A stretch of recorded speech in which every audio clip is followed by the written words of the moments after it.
China ने Russia America के दरमियान मुज़ाकरात की यूक्रेन के ऊपर हमायत कर दी।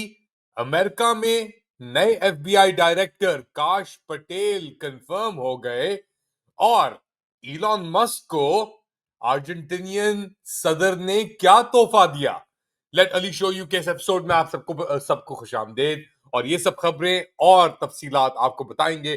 पहले बात शुरू करते हैं रशिया और अमेरिका के दरमियान जो ये ट्रैक टू डिप्लोमेसी चल रही है उसके ऊपर। और ट्रंप और रशिया दोनों कह रहे हैं कि मुज़ाकरात बहुत अच्छे चल रहे हैं और एक डील सामने नजर आ रही है।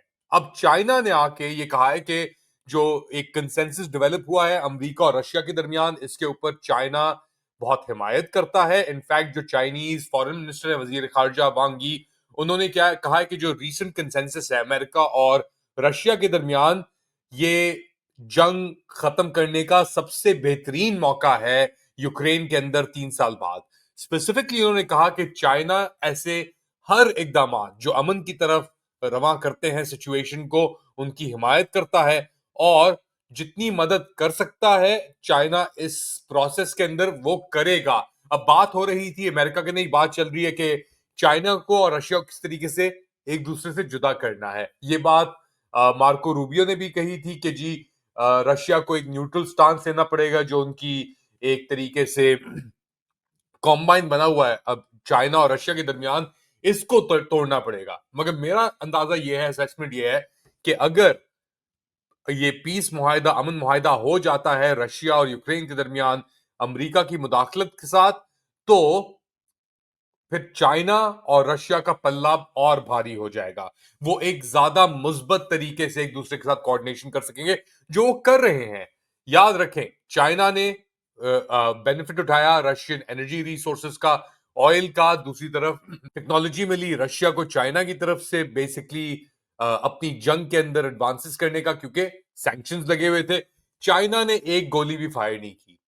और अब इसके बाद चाइना में उम्मीद ये भी होगी कि ताइवान की जो सिचुएशन है उसके ऊपर भी कुछ पेशरफ्त हो सकती है। अगर यहां पे डील हो सकती है तो वहां पे क्यों नहीं डील हो सकती। और इसीलिए डील मेकर जो है ट्रंप, वो अब बहुत ही एक इंटरेस्टिंग सिचुएशन, एक इंटरेस्टिंग पोजीशन के अंदर आ गया है इस चाइना की हिमायत के बाद। मगर एक बड़ा मसला भी अभी मौजूद है, वो है ज़ेलेंस्की और ट्रंप के दरमियान जो ये मुंहमारी चल रही है। और ज़ेलेंस्की तो अब खुलेआम कह रहेगा कि यार नहीं करता। तो अब ट्रंप की तरफ से और उसकी हुकूमत की तरफ से ये आवाज आ रही है कि वो डिसअपॉइंटेड है और खुश नहीं है वो ज़ेलेंस्की के साथ। और ट्रंप के अब ये जो क्लोज एडवाइजर हैं वो कह रहे हैं कि खामोश हो जाओ, वरना अंजाम अच्छा नहीं होगा। करोगे तो वही जो करना होगा, लेकिन अंजाम अच्छा नहीं होगा। और अब क्योंकि अब ज़ेलेंस्की भी थोड़ा चौड़ा हो रहा है, तो अमेरिका कह रहा है कि हमें 500 अरब डॉलर चाहिए जो हमने तुम्हें इन्वेस्ट किए हैं, पैसे हमने तुम्हें दिए हैं।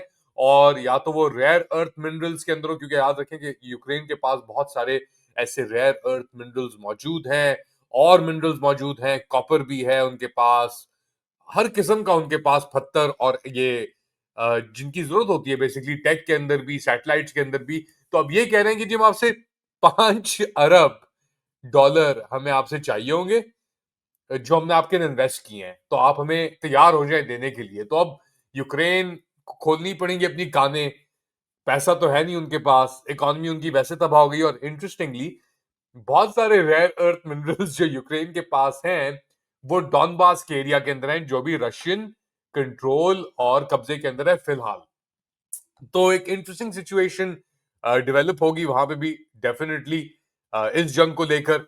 दूसरी जानिब जो भी हमास अब थोड़ा सा रुख चेंज करते हैं, इसराइल और गाजा की तरफ रुख डालते हैं, वहां पे भी ऑब्वियसली अमेरिकन कोशिशें जारी हैं। पहली बार बुलडोजर्स एंटर करने की इजाजत दे दी है इसराइल ने रफा बॉर्डर के थ्रू कतरी और इजिप्ट इंसिस्टेंस के ऊपर।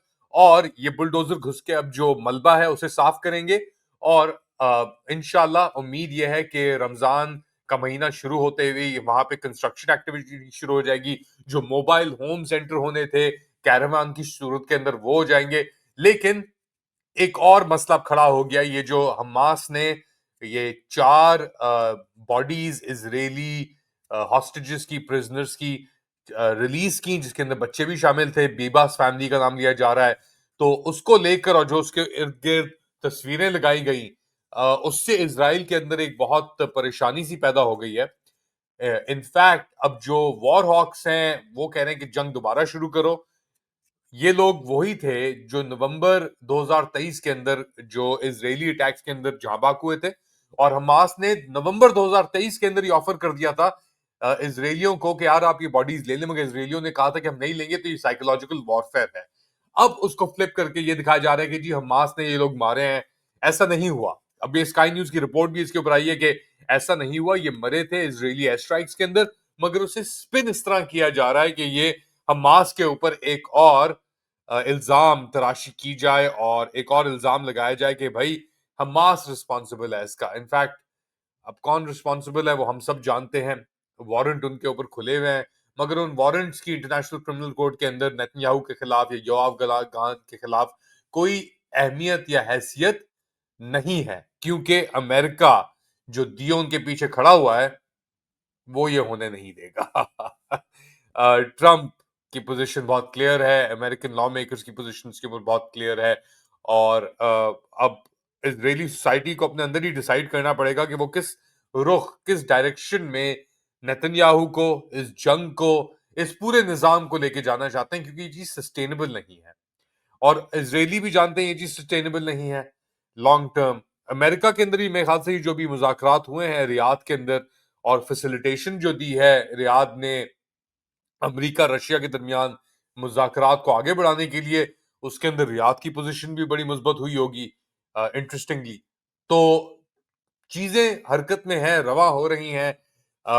क्या फायदा होगा इनका, आगे जाएंगी कि नहीं जाएंगी ये देखना पड़ेगा। मगर इसके साथ साथ इसराइल ने एक नया वेस्ट बैंक के अंदर ऑपरेशन शुरू कर दिया है, और कह रहे हैं कि 2005 के बाद जो मेरे ख्याल से लास्ट इंतफादा, जो सेकंड इंतफादा के टेल एंड उसके बाद जो हुआ था, सबसे बड़ा मिलिट्री ऑपरेशन इसराइल ने वेस्ट बैंक के अंदर डिस्प्लेसमेंट और लोगों को हटाने के लिए शुरू किया है। इसका भी रिएक्शन आएगा डेफिनेटली, गाजा से सिचुएशन फोकस हटके वेस्ट बैंक, और वेस्ट बैंक की आबादी भी बहुत है, तकरीबन 3 मिलियन वहां पे वेस्ट बैंक के अंदर 3-3.5 मिलियन फलस्तीनी रहते हैं। सेटलमेंट्स भी बहुत हैं, इजरायली प्रेजेंस भी बहुत है। तो एक जंग का सिग्नल यहां से डेफिनेटली हो सकता है, क्योंकि दूसरी तरफ जॉर्डन भी है, वो भी तैयार बैठे हुए हैं कि कोई डिस्प्लेसमेंट की ऐसी कोई चीज होती है तो वो अटैक करने के लिए मौजूद है। आखिर में इलॉन मस्क सीपैक समिट पे गए, ये कंजर्वेटिव पार्टी की समिट होती है, और उधर उनका पहले नाम डाला कि जी लिखने के लिए कि ये इंडिविजुअल स्पीच देंगे, मगर नहीं, फिर वो एक इंटरव्यू में तब्दील हो गया। इंटरव्यू के शुरुआत के अंदर ही स्टेज के ऊपर उन्होंने एक स्पेशल गेस्ट को बुलाया, अर्जेंटीनियन सदर हावियर माइली। माइली जो है वो बड़े एक अजीब आदमी है और इलॉन मस्क के बड़े करीब है, और वो एक तोहफा लेके आए, और वो तोहफा क्या था? दरख्त काटने की एक मशीन, उसको कहते हैं एक्स कहते हैं बेसिकली। ये होती है ये लंबर कटिंग एक्स होती है, ऑटोमेटेड इंजन लगा होता है इसके अंदर। तो क्योंकि अब मस्त साहब डोज हेड कर रहे हैं government of accountability efficiency, department of government efficiency, और उनका मकसद एक ही है कि काटो, बस पैसे काटो, खर्चे काटो। तो उसको सिंबॉलिकली उनको हावियर माइले, जो खुद ही जिन्होंने पूरे के पूरे डिपार्टमेंट खत्म कर दिए अर्जेंटीना के अंदर इकोनॉमी को कंट्रोल करने के लिए, उन्होंने उन्हें एक इलेक्ट्रिक एक्स लाके दिया, स्पेशली मेड। सिंबलिज्म भी है। अब देखना होगा क्या होता है। इस अर्जेंटीनियन इकोनॉमी के अंदर तो बड़े मसले आए, मगर उन्होंने एटलीस्ट अपनी स्पेंडिंग जो है उसे कंट्रोल कर लिया अर्जेंटीनियन इकोनॉमी ने। अब क्योंकि स्पेंडिंग कंट्रोल कर ली, तो वहां पे ये डेट पेमेंट का भी उन्होंने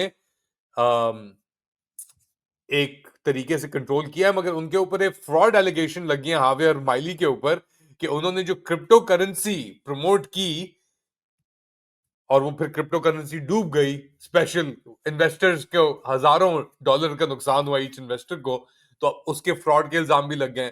तो क्या चीज हकीकत है, क्या चीज अफसाना है, आहिस्ता आहिस्ता इसका अंदाजा लोगों को हो ही जाता है। और आखिर में अमेरिका में एक नए फेडरल ब्यूरो ऑफ इन्वेस्टिगेशन, जो उनकी प्रीमियर तहकीकाती इन्वेस्टिगेशन, क्राइम्स और इन सब चीजों को, फाइनेंशियल क्राइम, सब चीजों को लेके एजेंसी है एफबीआई, उसका एक नया चीफ मुंतखब हो गया है और वो है काश पटेल, जिसके पीछे बहुत सपोर्ट थी, ट्रम्प भी चाहते थे और लॉयलिस्ट थे ट्रम्प के, एफबीआई के खिलाफ बहुत अरसे से जंग लड़ रहे हैं, ये जनवरी 6 के ऊपर भी लड़ रहे थे, इनके ऊपर इल्जाम भी लगे और अब ये जाके एफबीआई के डायरेक्टर बन गए हैं और ये अंदर सफाई शुरू करेंगे उस इदारे के जिसने ट्रम्प के ऊपर भी केसेस किए, पता नहीं कितने दर्जनों के हिसाब से केसेस किए, रशिया गेट होक्स भी किया, पता नहीं क्या किया। तो एक सफाई होने वाली है अमेरिकन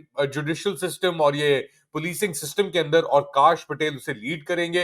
एक पर्ज है, अंदर बड़ी परेशानी है एफबीआई के भी और इदारों के भी, मगर एफबीआई के अंदर स्पेसिफिकली क्योंकि ये तो लॉ फेयर से डील करते हैं, लॉ फेयर से मुराद की ये लॉ इस्तेमाल करके इन्होंने पॉलिटिकल पॉइंट स्कोरिंग की, टारगेटिंग की, जिसके अंदर ट्रम्प भी शामिल थे और अब बदले का वक्त आ गया है और बदला लीड करेगा काश पटेल।